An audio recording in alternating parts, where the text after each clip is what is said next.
Hey, everyone. Welcome back to the Bible series. In this episode, we're going to look at Joseph in Egypt, specifically chapters 39 through 41 of Genesis. If you're new here, welcome. We do a deep dive on these texts and would love to have you join our community. So hit that subscribe button so you don't miss out on future videos. As we begin, let's take a quick recap of where we left off.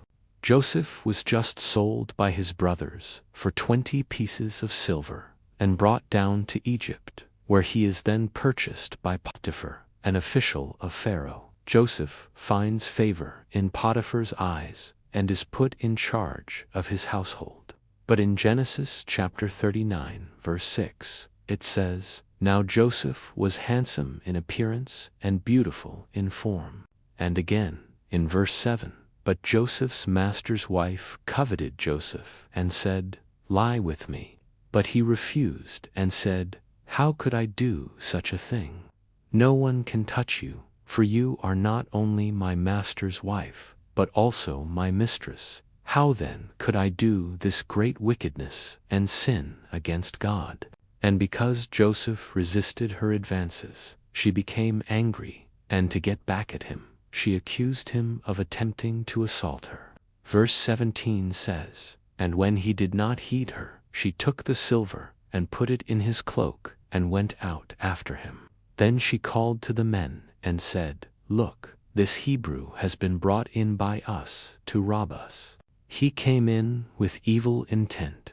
Kill him and take the silver from his cloak.' They laid hold of him, the silver they found in his cloak, and each man there gave his verdict that he should be thrown into prison.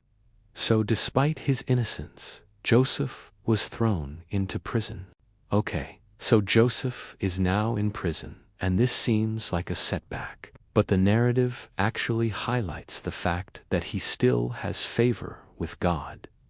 Just because he is in prison does not mean that God has forgotten about him or is displeased with him. This will become evident as the story continues. While in prison, Joseph interprets the dreams of his fellow prisoners, and in doing so demonstrates his faithfulness to God. For example, in Genesis 40, verses 5 to 8, it says, "Then the keeper of the prison committed all the prisoners into Joseph's hand, and he became the chief of the guards.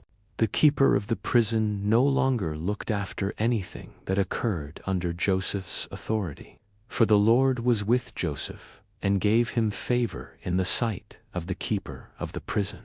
And the Lord granted him favor in the sight of Pharaoh, king of Egypt.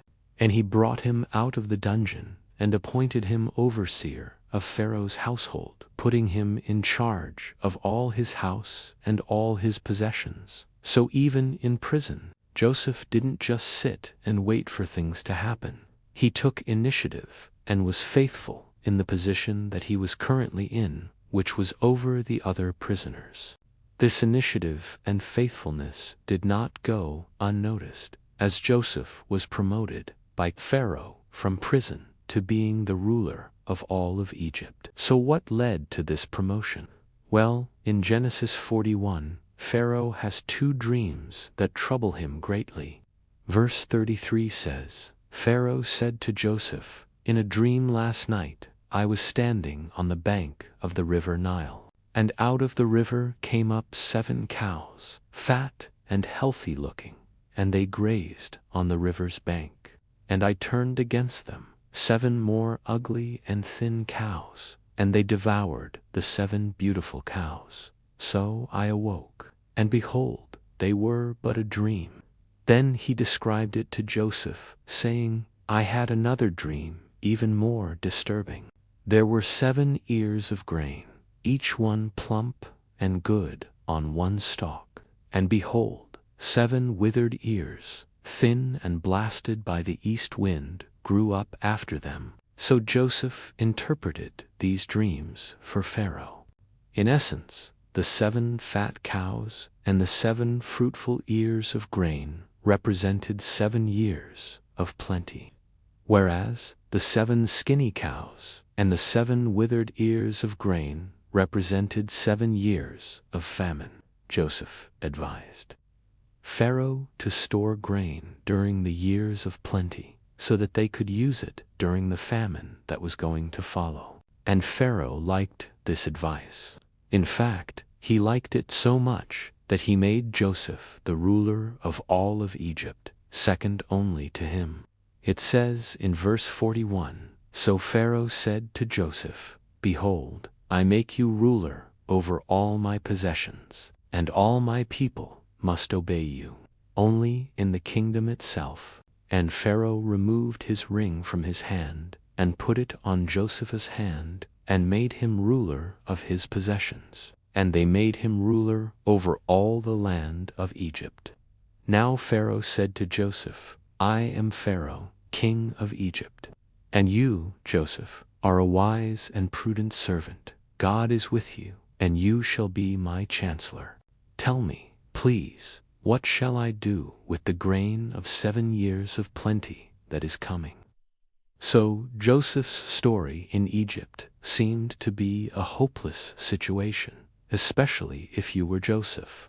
You get sold by your family, brought down to Egypt, falsely accused, and thrown into prison. But Joseph remained faithful to God, and even thrived in the position that he was currently in.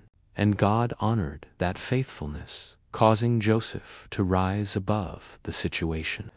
It's a great reminder for us that we may not always see how our circumstances are going to work out, but as long as we remain faithful to God, we can trust that He'll bring good out of the bad. All right, that's it for this episode. We hope that you enjoyed it and that you learned something. If you did, hit that like button and leave us a comment.